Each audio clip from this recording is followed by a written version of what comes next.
Tandaan po natin mga kapatid, na nanglikhain tayo ng Panginoon. Sa palagay ko lang nakatakda na rin ang ating kamatayan. Parang isang kandila na nang minanufacture. Alam na nung nag-manufacture niyan, na kapag sinindihan mo yan, ilang oras o ilang araw lang ang itatagal niyan. Kaya sana, bilang mga tao ring liwanag ng sanlibutan ito, na sumusunod kay Kristo, pagliwanagin natin ang buhay natin. At wag lang nating iasa na ang magliliwanag lamang para sa buhay natin ay ang kapwa natin. Tandaan natin, kung may mga taong nagliliwanag para sa atin, kailangan din nila ang liwanag natin. Hindi po pwedeng sila lang ang magliwanag para sa atin. Dapat para sa kanila, tayo din. Alam nyo, iniisip ko maglagay ka ng isang kandila sa gitna ng isang kwarto na nadidirimlan. Yung madilim na madilim talaga. Yung isang kandila lang. Hindi kaya nakaka-apekto yung nag-iisa lamang siya para mas maupo siya. Kasi kung may isip lang yung kandila, parang, pipilitin ko, dapat maliwanagan ko yun. Hindi ko na kaya, hanggang dito lang ang liwanag ko. Gusto ko maliwanagan ko rin yun, pero hindi ko na kaya. Kasi hanggang dito lang ang kaya kong gawin na mabuti sa buhay ng ibang tao, sa buhay ng pamilya ko. Hindi kaya kung ang isang tao ay nagbibigay ng liwanag sa pamilya mo, siyang laging nagsasakripisyo, siyang laging nag-iintindi at nagdadala ng mga problema sa pamilya ninyo, hindi kaya kapag siya lang, mas umiikli yung kanyang buhay, mas humihina siya, kasi na-stress mas umiikli yung buhay niya, lalo pat kapag wala siyang nakikitang magandang resulta sa kabila ng liwanag na binibigay niya. Kaya ko sinabing, ikaw rin pwede kang magliwanag para sa buhay niya. Lalong-lalo na kung ibibigay at papakita mo ang inaasahan sa iyo ng Diyos at ng kapwa mo, lalo tigit ang mga taong mahalaga sa iyo.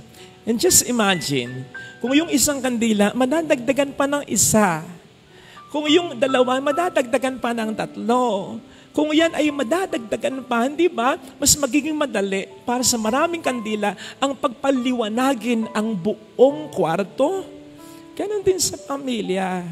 Ang sabi ko nga, wala namang magagawa, talagang may mag-i-step up sa kapabayaan ng iba. Pero iba, syempre, mas magiging madali ang lahat kung may kadamay siya, kung magkakasama. Mahirap yung ikaw lang yung nagdadala ng lahat para sa pamilya. Yung ikaw lang ang nagliwanag para sa kanila. Mahirap yon. Pero hindi masasayang yon. Hindi man makikooperate yung mga mahal mong niliwanagan ng buhay mo. Sa pagdating sa langit, paliliwanagin ka ng Panginoon. Sabihin niya sa iyo, well done, good and faithful servant. Samantalang yung mga taong hindi nagliwanag sa buhay at sa mundong ito, ilalagay sila ng Panginoon sa lugar kung saan wala talagang liwanag, doon sa impyerno. Kasi galit ang Panginoon, hindi lamang sa gumagawa ng kasamaan, kundi sa mga taong inaasahan niyang gumagawa dapat ng kabutihan, pero ang pagkakataong gawin niyan ay sinasayang. Time heals. Time heals wounds. Hindi laging totoo yun. Ay kahit nga sa literal na pangyayari, nasugatan ka, nasaksakan ng ice pick. Siyempre, dugo. Magmamagandang loob sa iyo yung mga tao. Dadaling ka sa ospital, sabihin mo, hindi, dito na lang ako. Bakit? Time heals. Lalo kang duduguin. Lalo kang manghihina. Ikamamatay mo yan. Ikasisira mo yan. Ganon din ang mga bagay na tulad ng pag-aaway, di pagkakaunawaan na kung minsan na nagsisimula sa mga simpleng bagay lang din naman. Kapag pinagtagal mo yan, naku, mas lalong lalala yan. Mas lalong gagawak yan. Mas lalong lalalim yan. Kasi pagagawakin, palalalimin, palalalain ng promotor ng away yan. Ang demonyo. Paano yan gagawin ng demonyo? Ay, halimbawa, hindi mo na kayo na magkikibuan, mag-asawa, magkapatid, mag-ina, mag-ama. Ang gagawin ng demonyo, magseset siya ng isang pagkakataon na parang nalulungkot ka. Ay, bubulungan ka ng demonyo. Nakita mo na, hindi ka man lang ma-text. Hindi mo lang makapag-miss call. Hindi mo lang makapagparamdam. Tinitiis ka niya. Kapal ng mukha siya, may kasalanan. Siya pang tumitiis sa'yo. Nakita mo.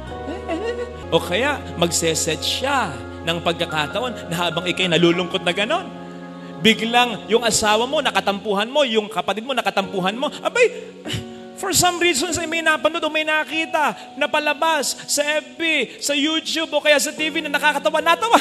Maririnig mo yun. Ano sabi ng demonyo sa'yo? Nakita mo na. Kahit hindi kayo nagkikibuan, masaya pa rin siya. Wala ka talaga sa kanya. Di ba? Binubulag ka na ng diablo para maging malala na. Tama namang when you are not at your best, wag muna harapin yung tao. Space and time muna. Pero wag namang million years. Wag patatagalin. Kasi hindi makatutulong yun. Kaya pansinin po ninyo sa ating ebanghelyo. Ang sabi dito, kapag naalala mo na may sama ng loob sa'yo ang kapatid mo, hindi pinag-uusapan dito sino ang may kasalanan, sino ang mali, sino ang tama, hindi. Sino ang unang makaalala, teka, hindi kami ayos mag-asawa. You make the first move. Dapat may mauna. Oo, kahit naman hindi ikaw ang may kasalanan, hindi naman ibig sabihin nun magsasorry ka. Okay, huwag kang magsorry. Kasi baka isipin niya, maling-mali na siya, tama pa siya. Pero magparamdam ka na nagre-reach out ka. Na pinapansin mo siya. Na gumagawa ka ng paraan para mag-reconcile kayong dalawa. Ganun. Let me end with this. Kasi nag-end din ang ebanghelyo ng ganito tungkol sa paghuhukom. Ang ni-insinuate nito marahil ng Panginoon ay pwede rin yung katotohanan na may kailangang buhay. Huwag nating aksayahin sa mga walang kwentang bagay. Katulad ng pag-aaway. Kasi sa mga oras na tayo nag-aaway at sa mga oras na hindi tayo nagkikibuan, nagtitiisan, marami ang panahon na nasa sayang. Sa mga kabataan na mahilig mag-shopping, daming pera may nakita kang isang bagay. Ang dami mo ng sapatos At alam mo na hindi mo siya pwedeng gamitin anytime soon. Ibili ka pa rin? May isang bagay na nakursunadahan mo lang kasi ang ganda Bili ka na? Gayong alam mo na pwede mong hindi naman magamit talaga. Pero bibilin mo pa rin. The moment na binili mo yon and you keep that, of course, ay magiging bahagi na yon ng mga valuable things sa buhay mo na sa totoo lang ay hindi naman valuable talaga. Pasensya na sa mga may edad na nanonood si mama at si papa. Pero kung minsan, ganyan naman din ang mga nakatatanda.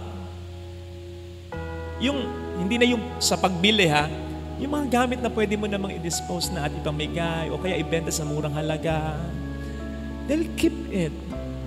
Yan ang madalas namin pinagtatalunan ni mama. Kamakailan lang sabi sa akin, anak! Yung mga ipinamibigay o binibenta sa murang halaga para pakinabangan ng iba, sayang yan! Magagamit pa yan! Sabi ko, kailan? Hindi ko lang alam. At sasabi ko sa kanya ganito, sabihin ko na rin din po sa inyo, Mama, mga kapatid ko, mas magiging masaya po tayo kapag makikita natin na yung gamit natin ay makapagpapasaya ng ibang tao. Lalo pat kung ito'y nakaimbak lang at nakaburo lang sa aparador mo. Kaya ang idea, huwag ka nang bumili. Huwag ka nang tumanggap. O kaya, huwag ka nang mag-keep ng isang bagay na alam mo namang hindi mo kakailanganin talaga sa buhay. Ganon din ang nangyayari sa mga pangit nating karanasan. Na-hurt ka na-disappoint ka okay lang yun. Kesa naman maging masaya ka, umiyak ka, pero ipagpag mo lang. Huwag kang mag-fall into that temptation na, sige kikimkimin ko, sige isipin ko, sige tatandaan ko, sige magpaplano ako, lalarasunin ko ang taong ito. Huwag ganun. Kasi the moment you keep it, parang yung gamit na hindi mo naman gagamitin, it becomes part of you, or you become part of it. It affects you. Isipin mo over and over again. You'll not just think about it. Over and over again, you'll think of it. You'll not just feel it, you'll feed it. ay nako, will be consumed by it. Let go and let God. Lalo pa sa mga bitterness, alam po ninyo, huwag na tayo mag-isip ng paghihikante. Pagpasa Diyos na lamang natin ang lahat. Yun naman din ang sabi niya, di ba? Vengeance is mine, not yours. Hayaan mo akong magiganti para sa'yo. Hayaan mo ako magturo ng leksyon sa Kanya. Huwag na ikaw. Huwag mo nang intindihin yon. Move on with your buhay, with your life. Besides, anong sabi ng Panginoon?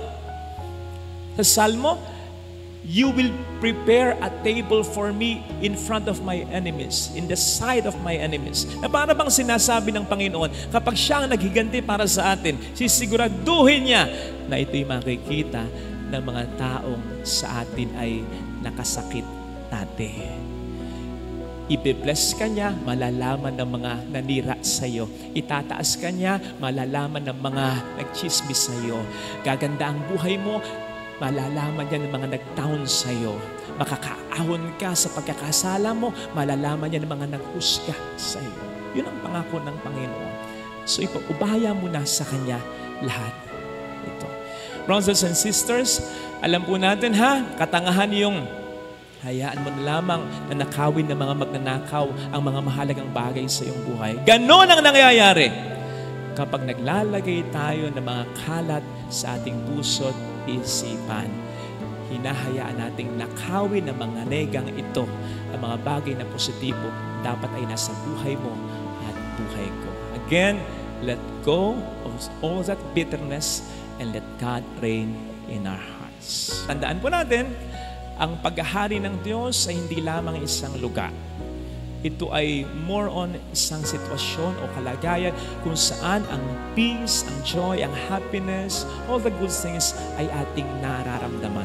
At mangyayari lamang yan, una kung susunod tayo sa Kanyang kalooban at kung ang ating puso, ang ating buhay ay ipapa-occupy natin sa Kanya lang.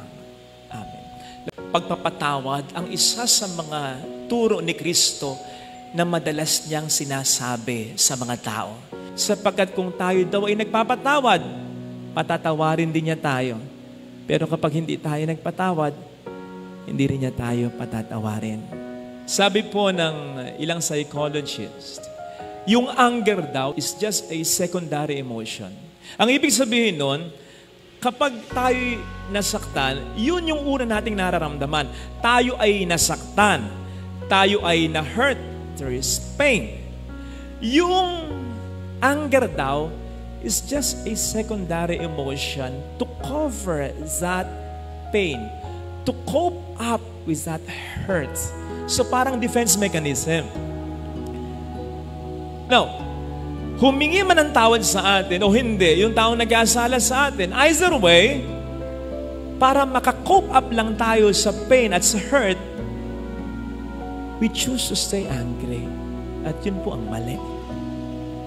Yun ang mali. Kasi kapag nagkakaganon, mas nananatili yung pain, mas nananatili yung hurt, at ang resulta, anger.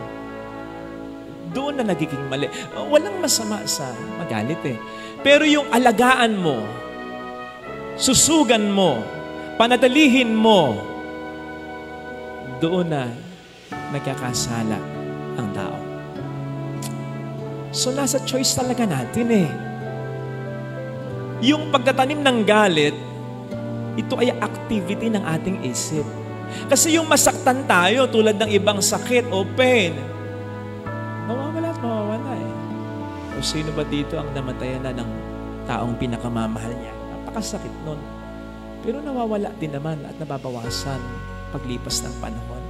So, ganun din yung pain ng ginawa sa ating kasalanan. Mawawala yan. Or at least, kahit pa paano mababawasan o gagaan. Pero kapag we willingly choose na panatilihin at alagaan pa yung pain na yan, again, magre-result to full-blown anger yan. And so the painful truth is, tama, sinaktan tayo ng ibang tao. Pero ang patuloy na sumasakit at nananakit sa ating sarili ay tayo mismo. Sabi nga the first victim of unforgiveness is not the one needing or asking forgiveness, but we who refuse forgiveness. Kaya po kapag sinasabi ng Panginoon na tayo magpatawad, wag po nating iisipin that He is being inconsiderate on His part. Ang totoo, iniisip ng Panginoon ang ating kapakanan sapagkat ayaw niyang mamatay tayo sa ating sariling lason. And that is true. Kasi ang pagtatanim ng galit ay parang paghahanda, pagtitimpla ng lason na gusto nating ipainom sa nakakasala sa atin. Pero alam nating mali eh. May takot din naman tayo sa Panginoon eh. So hindi natin ipaiinom. Pero imbis na ating itapon, tayong umiinom. O di ba katangahan yon? Hindi, ikaw na ngayon nasaktan eh. Di ba? Ikaw pa ba ang pipili araw-araw na patuloy kang masaktan? Sabihin mo sa sarili mo, huwag kang tanga. Magpatawad ka. Yung pagtatanim ng galit ay activity ng isip. Yung pag-aalis ng galit, activity rin niya ng isip. So kung nararamdaman mong hindi ka pa handa, basta willingly choose to forgive hanggang sa makapagpatawad ka na ng lubusan. Alisin mo yung galit at wag na wag kang gaganti. Yun ang wag na wag mong gagawin. Sapagkat walang maidadagdag sa iyo, may maibabawas pa ng malaki. Kaya nga diba, madalas ang sinasabi natin sa mga nagawa ng kasalanan na may katuwiran, do not stoop down to their level. Huwag kang bababa sa level nila. Kasi yung nakagawa sa iyo ng kasalanan ng mali, yun talaga ang bumababa ang level. So huwag kang gaganti sapagkat kapag gumanti ka, bumababa ka sa level nila. Huwag kang mag-alala, hindi naman natutulog din ang Diyos. Siya ang gaganti para sa iyo kung kinakailangan gumanti. Yun naman din ang kanyang sinabi. Baka kasi kapag tayo mismo ang gumaganti, sabihin ng Panginoon, ay ikaw na. Pero pag siya, alam natin na ang kanyang ganti ay makatarungan at mararamdaman talaga ng sa atin ay nagkasala. Sabi ng Panginoon, ibababa niya ang mga nagmamataas. Ito yung mga gumagawa sa atin ng pagkakasala, lalong-lalo na yung mga hindi humihingi ng tawad. At itataas sa yung mga nagpapakumbaba. At ito, yung kahit may katuwiran ka, kahit nasa tama ka, hindi ka gaganti, at pipiliin mo pa rin magpatawad. Yes, kung kinakailangan ihabla, kung kinakailangan idemanda mo, ihabla mo. Pero wag mo gawin yung ikaw ay gumanti. Alisin mo yung galit sa puso mo. At kapag nagkaganon, tataas ka sa mata ng iba, lalong-lalo na sa mata ng Panginoon. Kasi mas natutulad ka sa Kanya. Siya naman ang may sabi nun na kapag tayo'y nagpapatawad, tayo mas nagiging tunay na mga anak ng Diyos. Tayo ay mas nakakatulad ng Diyos. At kapag tayo nga po ay nagpapatawad, hindi lamang sa inaalis natin ang galit sa puso natin na siyang pwedeng mas magpahirap pa sa atin, kundi mas mararamdaman natin at mas nagkakaroon tayo ng karapatan na tumawag sa Diyos bilang Ama natin. May bashers ka ba? Yung pirmis na may naipipinta sa iyo. Yung kahit anong sabihin o gawin mo ay may nasasabi against sa iyo. Well, hindi ka nag-iisa sapagkat marami ding bashers si Kristo. In fact, sa 3 taon lamang, yun lamang ang kunin natin ng kanyang public ministry, hindi na mabilang yung mga instances na na-criticize siya, na na-bash siya. Na-bash siya nung unang mangaral siya. Sino ba yan? Hindi ba anak ni Maria yan? Ang mga kapatid niya ay nandi dito, di ba? Bashing yun. Sapagkat nilalait nila ang Panginoon. I'm sure na-bash siya nang tawagin niya at piliin niya ang mga alagad niya. Lalo pat may mga ilan sa mga alagad niya ang questionable naman ang karakter talaga. Binash siya at pagkatapos nun ay nagpatuloy uli siya. Ganon sana. Masaktan man tayo, malungkot man tayo, laban uli. Gawin pa rin natin ang ating mga mabuting ginagawa. Huwag tayong tumigil dahil lamang may mga bashers sa buhay natin. Tandaan po natin na ang pangbabash, katulad ng slander o paninirang puri, ay isa sa mga primary weapons ng demonyo upang i-stop tayo sa ating mga mabubuting ginagawa at sinasabi bilang Kristiyano. Ngayon, kung mag-stop tayo, kung magpapa-apekto tayo, kung hihinto tayo sa ating mga mabubuting ginagawa, so sino ang panalo? E di ang diablo. Sino ang talo? E di tayo. Kaya sana tulad ni Kristo, tayo masyadong pa-apekto. Pero isang malaking paalala ito, siguraduhin po natin na nasa tama tayo. Siguraduhin natin ang ating mga ginagawa at sinasabi ay makatuwiran, mabuting talaga. Tansyahin mo kung yung mga bashers mo ay mga agents talaga ng demonyo. Baka naman agents ni Lord ang mga ito. Yes!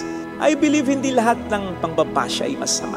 And I believe kung may mga pinapadala ang diablo upang i-bash tayo sa paraang negatibo, may pinapadala din naman si Lord ng mga tao sa buhay natin upang i-bash tayo sa paraang positibo. Baka padala ito ng Diyos upang itama tayo. Paano ba natin masisigurado na ang pambabash o kritisismo na na-receive natin ay galing sa Diyos at di sa diablo? Una, kapag ang concentration ng bashing ay sa pagkakasala na nagawa natin at hindi sa pagkatao natin. Kapag ang hinuhusgahan ng pangbabash ay hindi tayo, hindi ang karakter natin, kundi yung kasalanang nagawa natin. Kapag ang na-degrade sa criticism o sa bashing ay hindi yung pagkatao natin, kundi yung kasalanang ginawa natin. Natatandaan ko nung ako'y ma-assign sa isang parokya, mayroong isang tao doon. Siya lang naman, bukod tangi. Ang daming nasasabi sa mga ginagawa ko. Lalong-lalo na kapag nagsisermon ako, nagbabago-bago pa yung boses ko. Pati ba naman yun, ay style ko yun. Siya lang naman, tanging siya lang naman. At pakiramdam ko sa kanya, malayo ang loob niya. Pag ako'y kausap niya, parang hindi totoong tao yung kausap ko. I mean, napaplastikan ako. Pero alam po ba ninyo, unfazed lang ako. Ibig sabihin, steady lang. Hindi ko alintana. Hindi ko pinansin. Hindi ako masyadong apektado. Bakit? Nakaw kahit sabihin ko yung pangalan di naman yun kilala. I mean, kung sasabihin ko at makikilala ng mga taong nanonood ngayon sa akin sa parokyang pinanggalingan ko, oo nga, Pader, tama ka. Ako, Pader. Huwag kang mag-alala. Hindi ka nag-iisa. Kami rin ginaganyan niya. So, alam niyo yun, kung mabuti ang pakikipagkapwa-tao noon, kung maganda ang karakter niya, lalong-lalo na sa mga kaparokyaan namin, doon ako mababazar Doon ako mag-iisip, baka totoo yung sinasabi niya sa akin. Kahit nag-iisa lamang siya. Kasi mabuting tao naman siya. Kaya naisip ko noon, hindi ko na kinakailangang isipin pa. Mabilis ako nakapag-conclude, hindi, okay lang. Kasi walang moral authority yung nagsasabi. Kapag ang tao na nagbabash sa'yo at nagpapaalala sa'yo, lalo pat ang focus, again, yung unang punto, yung pagkakasala na ginawa mo at hindi yung pagkatao mo, ay mabubuting tao. Makatuwiran, makatarong. Ay, ibig sabihin, nasa mali kang talaga. Ang problema kasi sa atin pinagpipilitan natin na tama tayo, gayong mali na pala tayo. Ang isang magandang paraan at palatandaan na ma-realize mo, ay mali na sigurado yung ginagawa ko. Lahat na nagpapaalala sa akin ay mabubuting tao. Mabuting tao naman yung asawa mo. Mabuting tao naman yung anak mo. Mabuting tao naman yung magulang mo. Mabuting tao naman yung kapatid mo. Wala namang masamang tinapay. Wala namang masamang ugaling pinakita sa iyo. Ay most likely yung sinasabi niya na nasasaktan ka, ay totoo. At yun ay para talaga sa ikabubuti mo. Totoo naman yung mga nang bash kay Pura. Lahat naman tayo makasalanan. Pero sinisigurado ko na maraming mga naapektuhan na kung kasalanan na pag-uusapan ay konti lang, maliliit na kasalanan lang. Mga banal na tao naman ang lubhang naapektuhan sa ginawa niyang yan. Yun ang mas naapektuhan yung mabubuting tao at walang kinalaman kasi wala naman din kasalanan. Kung paanong kapag nagloko yung asawa mo, gagantihan mo ng pagluloko o kaya gagantihan mo ng masama ito. Sinong maapektuhan? Yung asawa mo? Oo, konti. Pero ang mas maapektuhan, yung mga anak ninyo. Wala namang kinalaman yung mga anak ninyo sa problema ninyo. Kapag pinagpakitahan mo ng hindi maganda, yung kapatid mong nagpakita ng hindi maganda sa'yo, apektado yung kapatid mo na pinagpakitahan mo rin ng hindi maganda? Yes, pero konti lang. Ang pinaka-apektado ay yung mga magulang ninyo na wala namang kinalaman sa pagkakagalit ninyo ng kapatid mo. Besides, anak nila kayo pareho. Pag pinakulong mo, yung isang tao na po pwede mo namang patawarin at humihingi naman din naman tawad sa'yo. Sino ang mas apektado? Siya na ipakukulong mo? Oo. Pero ang mas at pinaka-apektado, yung pamilya niya na umaasa sa kanya, na maapektuhan talaga kapag ang taong ito ay pinakulong mo. Ang pinaka-apektado ay yung wala namang kinalaman. Kaya mas nagiging mabigat ang ating kasalanan kung ito ay ating kinatitigasan o mas pinaninindigan. Mga kapatid, huwag po nating isipin na tayo ang inaapi at binibiktima o nabibiktima kapag tayo nasa mali na. On the contrary, tayo ang lalampasan ng aapi at ang bibiktima kapag tayo ay nasa mali na pero tayo nagmamatigas pa. Sino bang nagmamatigas sa kasalanan kundi yung mga taong mayayabang?